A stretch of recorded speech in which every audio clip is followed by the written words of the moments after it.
dengan tantangan, harmoni kewajiban dan hak negara dan warga negara. 1. Aturan dasar IWI Pendidikan dan Kebudayaan serta Ilmu Pengetahuan dan Teknologi. Ketentuan mengenai hak warga negara di bidang pendidikan semula diatur dalam pasal 31 ayat 1 Undang-Undang Dasar Negara Republik Indonesia 1945.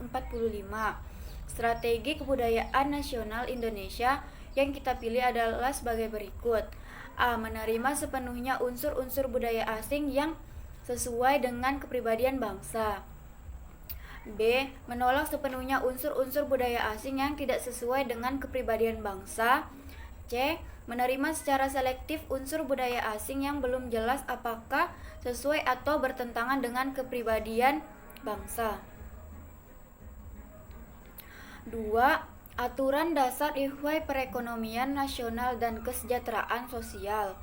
Setelah perubahan Undang-Undang Dasar 1945, judul bab menjadi Perekonomian Nasional dan Kesejahteraan Sosial, terdiri atas 2 pasal, yaitu pasal 33 dengan 5 ayat dan pasal 34 dengan 4 ayat. Dalam hal ini, negara Indonesia sebagai negara kesejahteraan memiliki tanggung jawab untuk mengembangkan kebijakan di negara berbagai bidang kesejahteraan serta meningkatkan kualitas pelayanan umum yang baik. 3. Aturan Dasar IWI Usaha Pertahanan dan Keamanan Negara. Setelah perubahan Undang-Undang Dasar 1945, ketentuan mengenai hak dan kewajiban dalam usaha pertahanan dan keamanan negara, pasal 30 ayat 1 Undang-Undang Dasar Negara Republik Indonesia 1945, merupakan penerapan dan ketentuan pasal 27 ayat 3 Undang-Undang Dasar Negara Republik Indonesia 1945. Penerapannya adalah dengan memberikan hak dan kewajiban kepada warga negara dalam usaha pertahanan dan keamanan warga. 3. Perekonomian nasional dan kesejahteraan rakyat. Penerapan asas kekeluargaan dalam perekonomian nasional adalah dalam sistem ekonomi kerakyatan.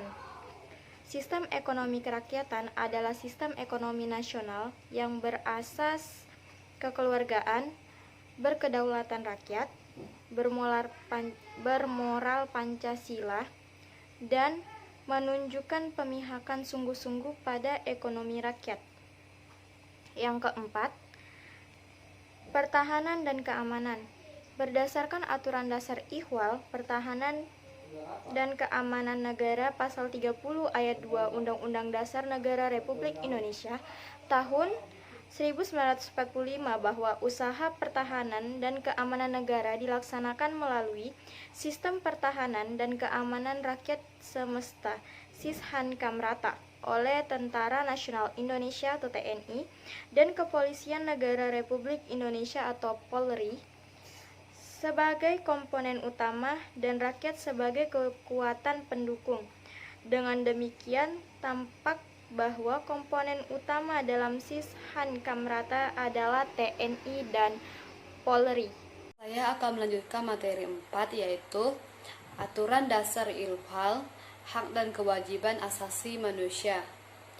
Penghormatan terhadap hak asasi manusia pasca amandemen Undang-Undang Dasar Negara Republik Indonesia 1945 mengalami dinamika yang luar biasa. Jika sebelumnya perihal hak-hak dasar warga negara yang diatur dalam Undang-Undang Dasar Negara Republik Indonesia 1945 mengalami dinamika yang luar biasa. Jika sebelumnya perihal hak-hak dasar warga negara yang diatur dalam Undang-Undang Dasar Negara Republik Indonesia 1945 hanya berkutat pada pasal 27, 28, 29, 30, 31, 32, 33, dan 34.